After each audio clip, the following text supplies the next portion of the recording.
Hello Anglophonians, and welcome to another episode where we take a look at the European comic culture. And this time we take a look at the new comic series. Well, you know the drill, it's not really a new comic series, but it's the first time we take a look at it here. And this series is called Valerian and Laureline. And you might say, hey, this sounds familiar. Wasn't there a movie? Yes, Valerian and the City of a Thousand Planets by Luc Besson. And this is the series this movie was based on. But we are not taking a look at the story the movie was based on. This story is simply called Bad Dreams, and it's the beginning. So, let's take a look.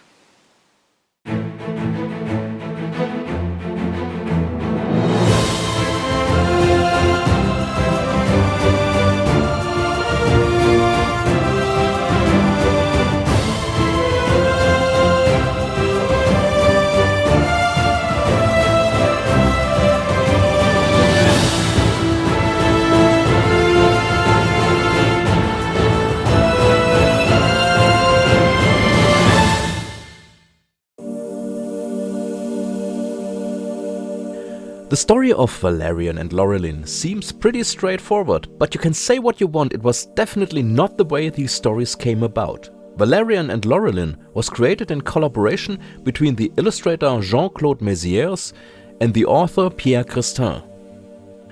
Jean-Claude Mézières was born on September 23, 1938 in Paris. Unfortunately, he passed away in January 2022.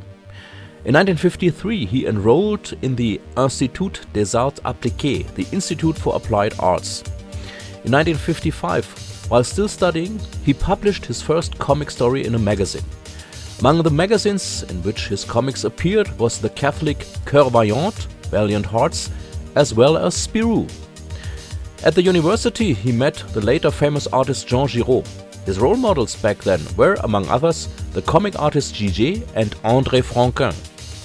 After completing his military service in the French military, he initially worked as a commissioned artist, but then decided that he wanted to see something of the wider world and went to the USA in 1965 to work as a cowboy.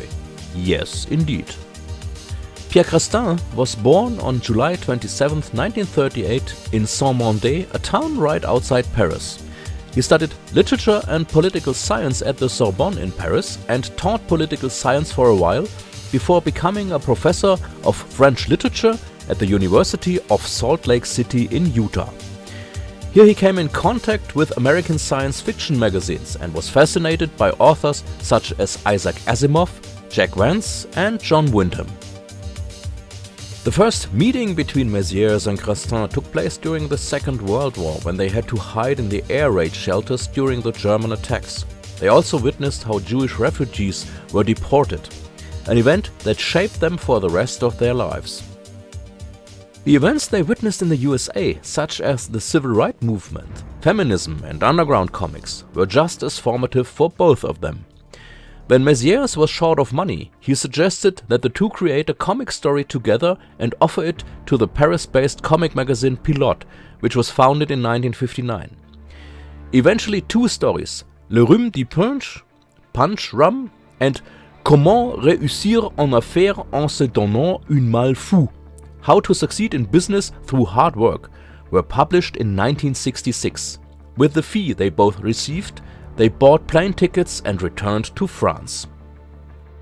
The following year, they worked together to develop a new comic series. Its title was initially Valerian, Agent Spatio-Temporel, Valerian Time and Space Agent, as he was supposed to get to know his future partner Laureline during the first story. This first story in the series, Bad Dreams, debuted in Pilote magazine on November 9, 1967. And here's a little spoiler warning. We need to cover a little more of this episode, so the starting point for future stories is clear. So we will go relatively far into the story compared to other episodes. Nevertheless, the ending is not revealed. Let's get started. The year is 2720. Galaxity is the capital of Earth and the entire terrestrial sphere of power in the galaxy. Since the space-time machine was invented in 2314, the term work has no longer had any meaning for most people. Only a few hundred space-time agents and technocrats of the space-time service are still actively working. The agents patrol through history to prevent crimes committed by criminal time travelers. They also conduct research trips to distant planets in order to secure new sources of raw materials for Earth. The technocrats are responsible for technological management. The most capable among them, the so-called technocrats of the first category, also represent the only state power on planetary and interplanetary levels. The other people have fun with beautiful dreams that the Dream Service produces for them. Civilization seems to be completely in balance. It is now 3 minutes past 3 p.m. Earth time. And that's just the intro to the story. Actually, this should have been presented with a text that flies away into space like in Star Wars. Would have been fitting, since the makers of Star Wars were also inspired by Valerian. But you can't always get what you want. Well then, back to the story. At 3 minutes past 3 p.m. Earth time, the technocrats noticed that a space-time machine had been stolen. A technocrat of the first category must be responsible for this. They call the best agent available, Valerian, back to Earth. He should take care of the problem. The technocrats have discovered that there are problems with the Dream Service. People complain about the poor quality of dreams.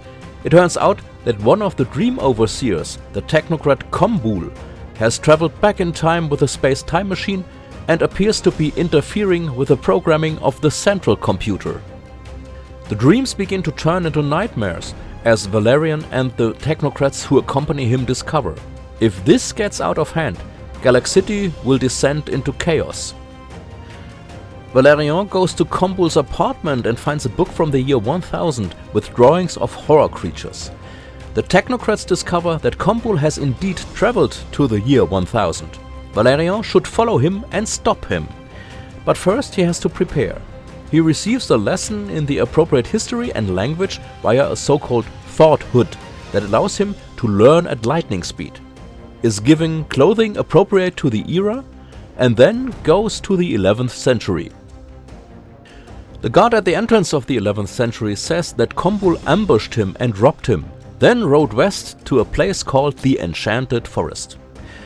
Valerian follows the trail but loses it. Then he finds out why this forest is called the Enchanted Forest. He gets trapped in a giant leaf. A local resident, who introduces herself as Laureline, helps him out and accompanies him. She recommends that he seek out a magician named Alberic, who should certainly help him find the trail again. Since Alberic wrote the book that Valerian found in Kombul's apartment, the space-time agent is sure that he is on the right track. When they arrive at the magician's castle, they find that it is guarded by all kinds of monsters. Laureline is captured. Valerian narrowly escapes and ends up in the magician's study. There he meets Kombul, who admits to being responsible for everything. But what does Kombul actually want? Well, what all villains seem to want at some point in their lives. World domination. Natürlich! He complains that people in the 28th century are a shadow of their former selves. Even the technocrats have lost their energy. He wants to help Galaxity regain its glory. It wasn't enough to disturb people's dreams. He has to make the nightmares come true. To do this, he traveled to the year 1000, gained the trust of the magician Alberic, and wants to use his knowledge of magic to become the ruler of Galaxity and trigger a war. To demonstrate his new ability, Kombul reveals that he has captured Laureline. He casts a magic spell to transform her into something particularly hideous, but as a result, Laureline is now a unicorn. Kombul had forgotten that you cannot turn a pure soul into a monster. Valerian is locked in a cage hanging from the ceiling while Kombul and his retinue of monsters set out to subdue Galaxity. Valerian is able to escape the cage with the help of his wits and meets Laureline in her unicorn form. She can also speak as a unicorn and tells him where Kombul is heading. Valerian and Laureline manage to get to the enchanted forest before him. Valerian sets a trap for him and he manages to catch Combul. He forces the technocrat to transform the monsters back into their original form. He does that, but then he escapes with Alberic's magic spells. So Valerian still has to stop him. He gets help from Alberic himself, but another problem arises. As a unicorn, Laureline could read minds. Yes, apparently unicorns can do that. I didn't know that either. And now she knows who Valerian really is. He decides to break all the rules and take her into the future, so that she can't cause any harm in the past. Back at the place where his space-time machine is hidden, Valerian realizes that Combul has sabotaged it. While he repairs the machine, he puts Laureline under a thought hood, so she can gain the knowledge she needs for the 28th century. Finally, everything is ready for the time jump. But when they arrive in the present of the 28th century, Combul has already done a good job. Monsters of all kinds are running amok and Combul wants to be crowned ruler of the galaxy. Natürlich! Bad Dreams is an extremely imaginative science fiction story that, as we've seen, also veers heavily into fantasy. No comic had ever approached the topic of time travel in this way before, with an agency that basically does nothing else. Space-time agent and employees in the respective centuries who guard the transition to the 28th century. A great world building that Christin did there. But even the greatest world building would be nothing without the artist who captures it in pictures, and Mézières had done that just as well. Wow. We will see even more of his talent when Valerian and Laureline travel to foreign worlds in the future. One influence from the USA is also clearly noticeable, and that is diversity. Although Valerian and Laureline are designed as Central Europeans, as the story progresses, Valerian meets colleagues from all over planet Earth. There's also no difference between men and women, we see space-time agent of both genders. In the future, Laureline will be an equal partner with Valerian and not just the damsel in distress. It is telling that in the first encounter she has with Valerian, she has to help him out of trouble. The two will have some more imaginative adventures. But that is another story and will be told another time. So there you have it, Bad Dreams. How Valerian met Laureline.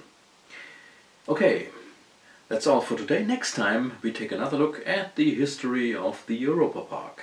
Until then, like and subscribe, take good care of yourself, and see you